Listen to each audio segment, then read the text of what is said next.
नमस्कार, आपके साथ में रोहित कुमार। आप न्यूज फॉर नेशन पर। बिहार में कुल 4 चरणों के चुनाव संपन्न हो गए हैं और लगभग आधी सीटों पर बिहार में चुनाव हो गए हैं। बचे हुए 3 चरणों में कुल 21 सीटों पर चुनाव होने हैं।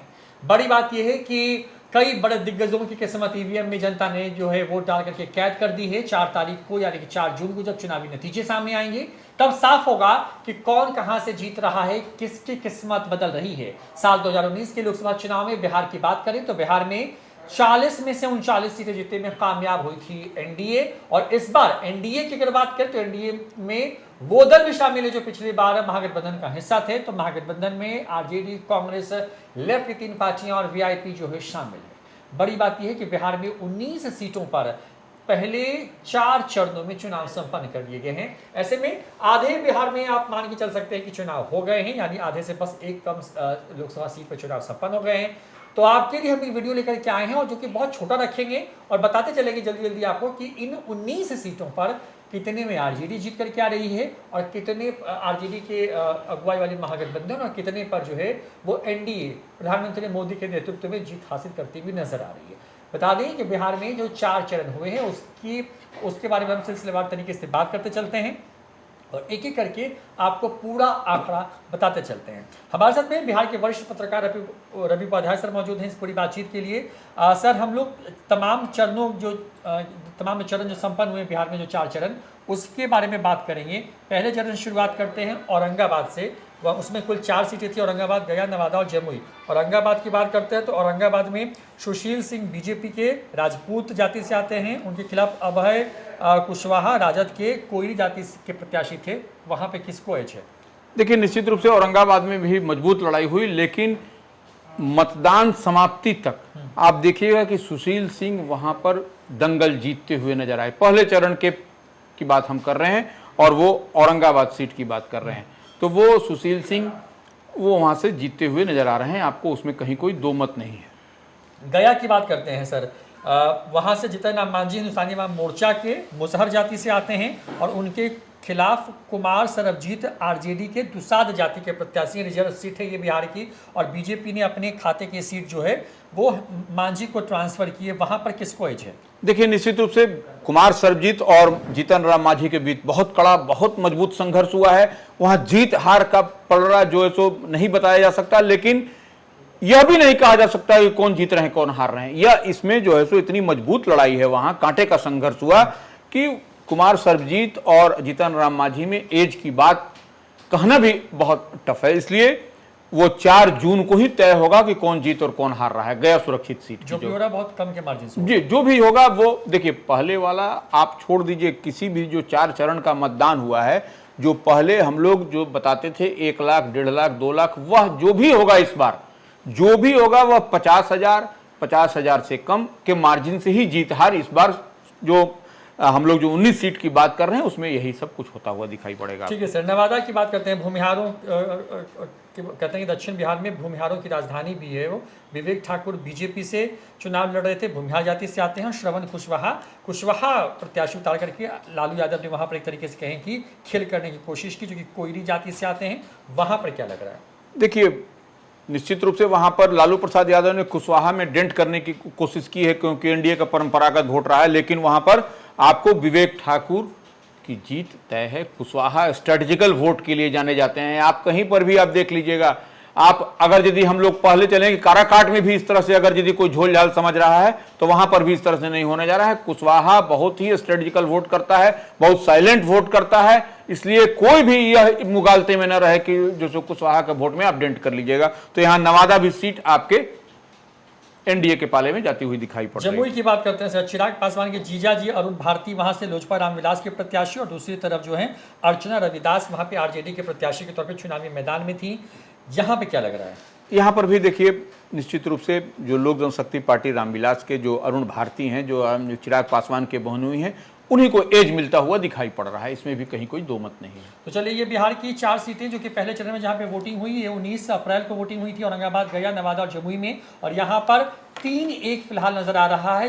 गया को हम 1 इसलिए कह रहे हैं क्योंकि गया पे फिलहाल फाइट बहुत टफ है और वहां पे ये क्लियर नहीं हो पा रहा है कि एज किसको है। दूसरे चरण की बात कर लेते हैं। वहां पर 26 अप्रैल को जो है वो वोट डाले गए। ये सीटें सीमांचल की थी, जिसमें से किशनगंज, पूर्णिया, कटिहार, भागलपुर और बांका की सीट है। शुरुआत करते हैं हम लोग किशनगंज से। यहाँ पे मुजाहिद आलम जदयू के प्रत्याशी थे जो मुस्लिम हैं, जबकि मोहम्मद जावेद जो है कांग्रेस के हैं और मुसलमान हैं, और पिछली बार यही एक सीट जीतने में कामयाब हुई थी महागठबंधन बिहार के अंदर में। क्या लग रहा है वहाँ पे सर? यहाँ पर कांग्रेस का यहाँ पर उम्मीद है। कांग्रेस यहाँ पर किशनगंज में लड़ाई ऐसे कांटे की है, लेकिन कांग्रेस के जो मोहम्मद जावेद हैं वो यहाँ पर वो विन विन के सिचुएशन में यहाँ पर दिखाई पड़ रहे हैं। चलिए सर, पहले दूसरे चरण की जो दूसरी सीट है वो पूर्णिया की है और पूर्णिया में मुकाबला बहुत दिलचस्प था। संतोष जो है कुमार जदयू से, जो कुशवाहा जाति से आते हैं, बीमा भारती आरजेडी से जो कि गंगोता समाज से आती हैं, और उनके खिलाफ त्रिकोणीय मुकाबले में पप्पू यादव वहां पर थे, और पप्पू यादव जो हैं वो निर्दलीय प्रत्याशी के तौर पे चुनाव लड़ रहे थे। वहां पे क्या लग रहा है पूर्णिया में किसको क्या? पूर्णिया में राजेश रंजन और पप्पू यादव को एज है, वह निश्चित रूप से इस बार का चुनाव जो भी निर्दलीय लड़ता है तो जनता ही चुनाव लड़ती है, इस बात को समझना पड़ेगा। ऐसे में निश्चित रूप से राजेश रंजन और पप्पू यादव को वहां से एज है, वहां पर वही विन विन के सिचुएशन में। चलिए वहां पे एज है। कटिहार सीट की बात करते हैं। दुलालचंद गोस्वामी जदयू के जो हैं वो गुसाई जाति के आते हैं, और तारिक अनवर कांग्रेस से अंतिम चुनाव लड़ने की बात कहते हुए मैदान में थे, मुसलमान हैं। वहां पर क्या लग रहा है कटिहार में किसको मार्जिन मिलता हुआ नजर आ रहा है? दुलालचंद गोस्वामी। देखिए, दुलालचंद गोस्वामी के खिलाफ रोहित जी बहुत एंटी इनकम्बेंसी था, और तारिक अनवर ने जो बहुत बड़ा कार्ड खेला, सेंटिमेंटल कार्ड खेला, क्योंकि मेरा यह अंतिम चुनाव है और इसके बाद हम चुनाव नहीं लड़े, यह जो मैसेज जनता में गया, और वहां मुस्लिम बहुल इलाका है, तो ऐसे में निश्चित रूप से तारिक अनवर के ऊपर वोट चढ़ा है इस बार समाज के हर वर्ग का, और वो बहुत सॉफ्ट स्पोकन है, वह एक्सेप्टेंस है उनका समाज के हर वर्ग में। किसी भी जात कास्ट का क्रीड की बात करिए, वो उनका एक्सेप्टेंस है। तो ऐसे में निश्चित रूप से तारिक अनवर वहां पर जीतते हुए नजर आ रहे हैं। चलिए कटिहार के बाद बात करते हैं भागलपुर सीट की। दूसरे चरण की ये सीट बेहद महत्वपूर्ण भागलपुर सीट की हम बात कर रहे हैं, और यहाँ पर जो है भागलपुर में अजय मंडल जदयू के तरफ से चुनावी मैदान में थे, गंगोता समाज से ये भी आते हैं, और अजीत शर्मा कांग्रेस से चुनावी मैदान में थे, भूमिहार जाति से आते हैं। भागलपुर में क्या लग रहा है? भागलपुर में जेडीयू की सीटिंग सीट है, जेडीयू इस पर फिर से काबिज होगी। अजीत शर्मा का वो अटेम्प्ट लिया है उन्होंने, निश्चित रूप से उनकी बिटिया भी जो सिनेमा में हीरोइन है वह भी जो है नेहा शर्मा, वह भी इनके लिए प्रचार प्रसार की है, लेकिन कहीं ना कहीं कुछ आपको कमी दिखाई पड़ी जो वहां पर जो ग्राउंड जीरो का आपका न्यूज फॉर्नेशन का रिपोर्ट है उसके हिसाब से। तो ऐसे में भागलपुर से आपको जेडीयू फिर से वहां पर आ रही है। चलिए दूसरे चरण की अंतिम सीट है बांका। गिरधारी यादव जदयू से वहां पर थे, यादव समाज से आते हैं, और जयप्रकाश यादव वहां पे आरजेडी के, वो भी यादव समाज से आते हैं। यादव बनाम यादव की लड़ाई थी इस बांका सीट पर, यहाँ पर किसको इस दिख रहा है? नहीं, वहां पर निश्चित रूप से गिरधारी यादव जो जेडीयू के उम्मीदवार हैं उन्हीं के पक्ष में जाता हुआ दिखाई पड़ा है, क्योंकि पूरा समीकरण आप जैसे जेडीयू का बात करिएगा, वह कभी दिग्विजय सिंह का क्षेत्र हुआ करता था, जो रेल राज्य मंत्री थे और बड़े कद्दावर दादा के नाम से संबोधित किया जाता, वह उनका क्षेत्र है। तो राजपूत वोट भी इनके तरफ ट्रांसफर हुआ है, राजपूत वोट इधर ट्रांसफर नहीं होना। जयप्रकाश यादव जो राजद के उम्मीदवार थे, पूर्व केंद्रीय मंत्री, यह उनके लिए परेशानी का सबब है। इसीलिए जो दिखाई पड़ रहा है कि वहां पर गिरधारी यादव भागलपुर से बांका से वही जो है सो चुनाव जीते नजर आ रहे हैं। बिल्कुल। चलिए सर, तो ये दो चरणों की बात हमने कर ली। अब तीसरे चरण पर आते हैं। 7 मई को यहाँ पे जो है वोट डाले गए, और ये सीटें हैं झंझारपुर, सुपौल, अररिया, मधेपुरा और खगड़िया। शुरुआत करते हैं हम लोग सबसे पहले झंझारपुर से। रामप्रीत मंडल जदयू के प्रत्याशी वहां से चुनाव लड़ रहे थे, धानु जाति से आते हैं, जबकि उनके खिलाफ सुमन महासेठ वीआईपी पार्टी के प्रत्याशी थे, बनिया समाज से आती हैं, और त्रिकोणीय मुकाबला बनाते हुए बसपा के गुलाब यादव वहां से मैदान में थे। किसको एज है वहां पर? देखिए, यहाँ पर निश्चित रूप से ट्रेंगुलर फाइट है, इसमें कहीं कोई दो मत नहीं है, लेकिन जो जेडीयू के उम्मीदवार हैं उनको जो है सो वहां पर एज है, क्योंकि देखिए गुलाब यादव और सुमन महासेठ, इन दोनों के बीच में ही वोट का जो काटी है, जो चढ़ाव उतरी है, वो ऐसे में निश्चित रूप से जेडीयू प्रत्याशी जो सिटिंग एमपी भी हैं वहां से, तो वो उनको वहां से फिर लाख एंटी इनकम्बेंसी होने के बाद में वो उन्हीं का उनको एज मिलता हुआ दिखाई पड़ा। तीसरे चरण की सर दूसरी सीट है सुपौल की और दिलेश्वर कामत जदयू के प्रत्याशी यहाँ पर थे, कामत जाति से आते हैं, और चंद्रेश्वर चौपाल यहाँ पे आरजेडी के हैं, दलित हैं। लालू यादव ने इस सीट पर भी बड़ा एक तरीके से कहेंगे नया प्रयोग किया है, दलित को उतार करके। सुपौल में क्या लग रहा है? देखिए, सुपौल में आज तक किसी का जादू नहीं चला है। जब भी जादू चला है वहां विजेंद्र यादव का जादू चला है। विजेंद्र यादव जो नीतीश में कैबिनेट में कद्दावर मंत्री हैं, और वहां पर कोई जादव, कोई गोलबंदी, कोई घेराबंदी कर लीजिए नहीं होगी। वहां पर जब भी होगी तो जो विजेंद्र यादव चाहेंगे वही होगी। तो इस बार वहां से जेडीयू के जो प्रत्याशी हैं फिर उनकी जीत होगी, तय मानी जा रही है। तो चलिए अब उसके बाद बात करते हैं वहाँ की तीसरी सीट, और ये सीट है अररिया की। यहाँ पे प्रदीप सिंह बीजेपी के प्रत्याशी हैं, गंगेश जाति से आते हैं, और यहाँ पे शहनवाज आलम आरजेडी के हैं, मुसलमान जाति से आते हैं। क्या लग रहा है सर अररिया में, क्योंकि मुस्लिम बनाम वहाँ पे हिंदू की बात आ रही थी कि वोटरों का जो वोट बैंक है उसको पोलराइज करने की कोशिश हुई, वहाँ पर बीजेपी या आरजेडी?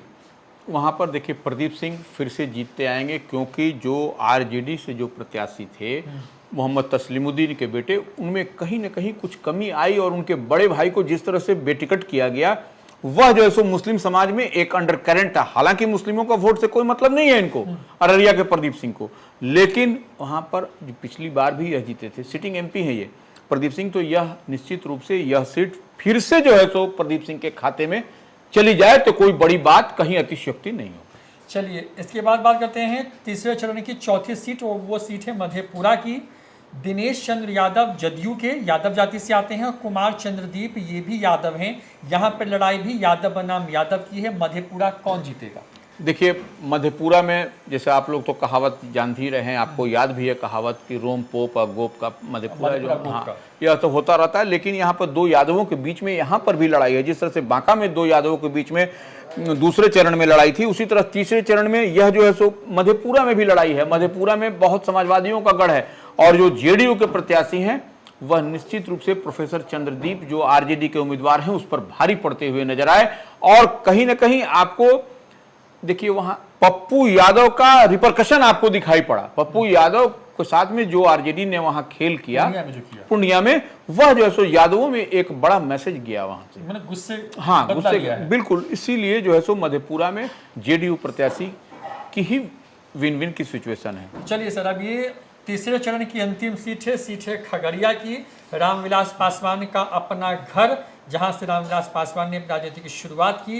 राजेश वर्मा युवा नेता, जिसको लोजपा रामविलास ने जो है मैदान में उतारा, सुनार जाति से आते हैं, और उनके खिलाफ जो चुनाव लड़ते हुए नजर आ रहे हैं सीपीएम के संजय कुमार, वहां जो कि संजय कुमार कुशवाहा है, ये कुशवाहा, ये भी कुशवाहा, वही हम कह रहे हैं, ये जाति से आते हैं। हाँ, तो ये यहाँ पर भी एक तरह से बड़ा कार्ड महागठबंधन इंडिया ब्लॉक ने खेला है। सीपीआई के ये हालांकि उम्मीदवार हैं ये, लेकिन वाम दल के उम्मीदवार हैं। बावजूद इसके वहां पर देखिए खगड़िया में राजेश वर्मा जो आप कह रहे हैं, खगड़िया में जो लोजपा रामविलास के हाँ जो प्रत्याशी थे, इनमें कहीं ना कहीं कुछ कमी दिखाई पड़ी है।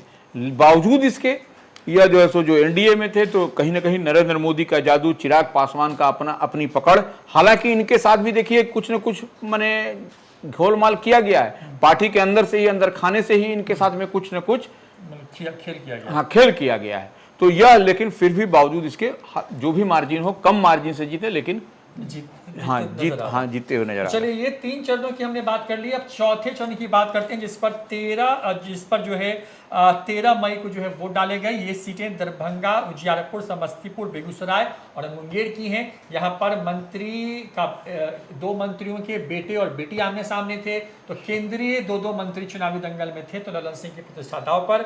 शुरुआत करते हैं सबसे पहले हम लोग दरभंगा सीट से। गोपाल जी ठाकुर बनाम जो है ललित यादव, जो कि यादव जाति से आते हैं। गोपाल जी ठाकुर वहाँ पे ब्राह्मण जाति से आते हैं। वहाँ पर चुनाव बिल्कुल तुरंत खत्म हुआ है सर, वहाँ पर क्या लग रहा है? देखिए, एक बात स्पष्ट एकदम क्लियरिटी के साथ समझ लेना है, 13 तारीख को पोल हो रहा था इन 500 लोकसभा सीट पर, दरभंगा, उजियारपुर, समस्तीपुर, बेगूसराय और मुंगेर पर। और उसी दिन आपको नरेंद्र मोदी प्रधानमंत्री, जिनका मैजिक, जिनका जादू सब चलता है, पटना में जो है सो गुरु गोविंद सिंह के यहाँ मत्था टेक, पटना सिटी में, वहां पर मत्था टेकने के बाद वह सारण, हाजीपुर और मुजफ्फरपुर में सभा को संबोधित किया। और बगल वाले लोकसभा क्षेत्र में क्या इसका इंपैक्ट पड़ता हुआ दिखाई पड़ा, देखिए आपको। जब तक उनकी सभा शुरुआत नहीं, उस समय तक पोलिंग बहुत स्लो था। सभा के बाद देखिए पोलिंग बढ़ा, हाँ रफ्तार पकड़ा। तमाम विपरीत परिस्थितियों के कहने का मतलब कि कड़ाके की धूप के बावजूद देखिए पोलिंग परसेंटेज बढ़ा और बम्पर जो हम लोग कह लें जिस लिहाज से जो प्रथम दूसरे चरण का उससे लिहाज से बेहतर वोटिंग हुई। तो यह दिखाई पड़ रहा है, यह आपको हम जो बता रहे हैं वही चीज दिखाई पड़ रहा है। और दरभंगा में देखिए एंटी इनकम्बेंसी गोपाल जी ठाकुर के साथ बहुत था और ललित यादव आरजेडी के उम्मीदवार विधायक वहीं दरभंगा ग्रामीण से, बावजूद इसके आप देखिएगा कि वहां पर कुछ चला नहीं किसी का जादू चला तो मोदी मैजिक चला और दरभंगा में जो है सो निश्चित रूप से गोपाल जी ठाकुर फिर से चुनाव जीते नजर आए। हाँ वो कोई दिक्कत नहीं। तो दरभंगा से निकल के उजियारपुर पहुंचते हैं नित्यानंद राय, केंद्रीय गृह राज्य मंत्री, बीजेपी से यादव जाति से आते हैं, चुनावी मैदान में थे और उनके खिलाफ चुनाव लड़ रहे थे आरजेडी के बड़े नेता आलोक मेहता जो कि कुशवाहा जाति से कोयरी समाज से आते हैं। यहाँ पर उजियारपुर में नित्यानंद राय को जनता ने चुन रही इस बार या फिर वहां से जीत रहे हैं आलोक मेहता? देखिए जनता बहुत चतुर और चालाक है, वह जान रही है कि हमको किसको देना है और कौन मेरे लिए काम आएगा। सिर्फ वो सांसद नहीं चुनना चाह रही है, वह वही देख रही है कि अगर यदि हम ऐसे व्यक्ति को चुन करके भेजें जो कि हमारे लिए खड़ा रहे दुख की घड़ी में। और इनके लिए अमित शाह ने उसी दिन कह दिया था भरे मंच से जब प्रचार के लिए कि यह कोरोना काल में जब सब लोग अंदर था तो यह जो है सो कंट्रोल रूम जो था उस कंट्रोल रूम की जिम्मेवारी नित्यानंद राय ही संभाल रहे थे 24/7। तो यह एक बड़ी मैसेज है। और जो बड़ा आदमी बनाने की बात कही जा रही है तो वह कई लोग हमको ट्रोल भी कर रहे हैं कि बड़ा आदमी बनाने की बात कह के जो है सो प्रलोभन दिया जा रहा है। लेकिन प्रलोभन नहीं, लोग अब यही चाहते हैं कि उनके क्षेत्र का प्रतिनिधित्व वही करे जो कि बड़े पद पर हो सो दैट कि काम उसका इजी गोइंग हो जाए दिल्ली जाने पर या अन्य जगहों पर।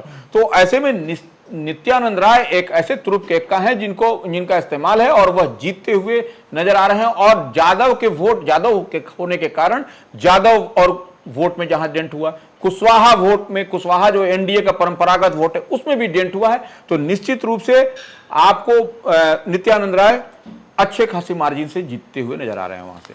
चलिए समस्तीपुर की बात करते हैं। बिहार सरकार में नीतीश कुमार के 2 मंत्री अशोक चौधरी और महेश्वर हजारी, अशोक चौधरी की बेटी शांभवी चौधरी लोजपा रामविलास से पासी जाति से आती हैं, वो चुनाव लड़ रही थी। और सन्नी हजारी कांग्रेस से दुसाध जाति से आती हैं, पासवान समाज से, और वो चुनाव लड़ रहे थे वहां पर।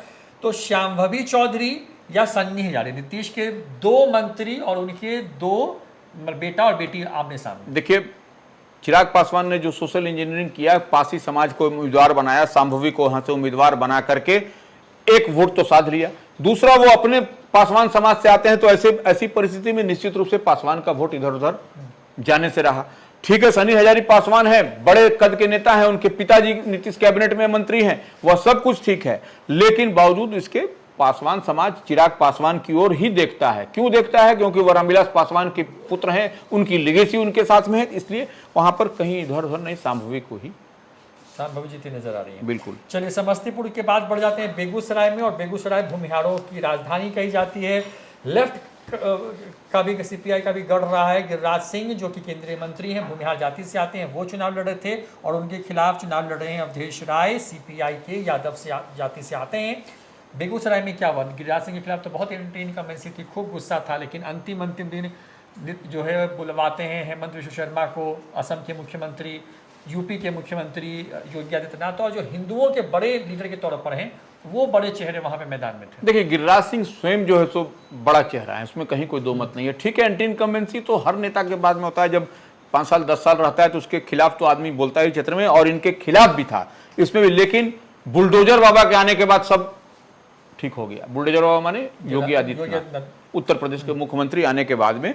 और जिस तरह से मोदी की जो सभा, हम बार बार कह रहे हैं, मोदी की जो सभा हुई 13 तारीख को, उसके बाद से all of a sudden dramatical change हुआ है, इसमें कहीं कोई दो मत नहीं। और इसके बाद से ही गिरिराज सिंह वहां पर इस सीट से विन विन के सिचुएशन पर हैं। चलिए सर, अंतिम सीट चौथे चरण की वो है मुंगेर की। ललन सिंह जदयू के पूर्व राष्ट्रीय अध्यक्ष वहां से चुनाव लड़ रहे थे, भूमिहार जाति से आते हैं। और यहाँ पर अनीता देवी मंडल जो है अशोक मेहतो की पत्नी, धानुक जाति से आती हैं, इनको आरजेडी ने टिकट दिया। यहाँ पे मैदान में थे मुंगेर लोकसभा सीट से। पटना से लेकर के बेगूसराय और मुंगेर को जोड़ करके पूरे लोकसभा का इलाका ये सीट बनती है। और यहाँ पर क्या लग रहा है, क्योंकि सुबह से तो यहाँ पे बड़ी सारी खबरें भी आई थी चुनाव वाले दिन की, वहाँ पे मारा मारी हुई, बूथ पर कब्जा कर लिया है, अगला बना पिछड़ा हो रहा है, वोट डालने नहीं दिया जा रहा है। अंतिम में मुंगेर की बात करें रवि सर, तो वहाँ पे ललन सिंह या अनीता देवी यानी कि अशोक महतो, कौन? देखिए कुछ नहीं, अगना बड़ाम पिछला बनाने की आज भी कवायद की, आज भी अनीता देवी ने आरोप लगाया कि देखिए अगड़े लोग जो है सो नहीं आने दे रहे हैं, पुलिस प्रशासन भी मदद नहीं कर रही है, तो यह सब आरोप लगाया। और लास्टली तो ऐसा हो गया कि जगतानंद सिंह को पत्र लिखना पड़ा और मनोज झा स्वयं चुनाव आयोग यहां पर गए, जाकर के वो दिया। और जो कई, देखिए हम आपको पढ़ के सुना देते हैं, जो आरजेडी की ओर से जो पत्र जारी किया गया है जो चुनाव आयोग को, उसमें जगतानंद सिंह का हस्ताक्षर है। उसमें स्पष्ट कहा गया है मोकामा विधानसभा के बूथ संख्या 200, 201, 202, 205, 207, 208, 209, 210, 211, 212, 213, 219, 221, 222, 223, 224, 225, 226, 227, 228, 229, 232, 233, 234, 235, 236। इसी तरह से इसी लोकसभा क्षेत्र के लखीसराय विधानसभा क्षेत्र के बूथ संख्या 236, 237, 238, 265, 266, 349, 392 बढ़ैया नगर परिषद के सभी 29 बूथों पर एवं सूर्यगढ़ा विधानसभा के 157,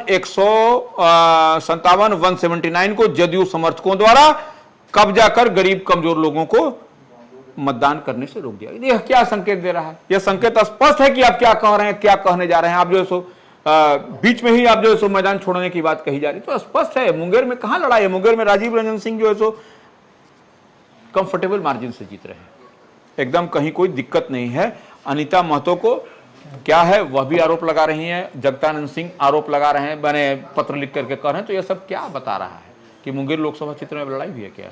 तो चलिए, ये हमने बिहार की 4 लोकसभा सीटों की बात कर ली। 19 अप्रैल, 26 अप्रैल, 7 मई और 13 मई को बिहार की 19 सीटों पर वोट डाल दिए गए हैं।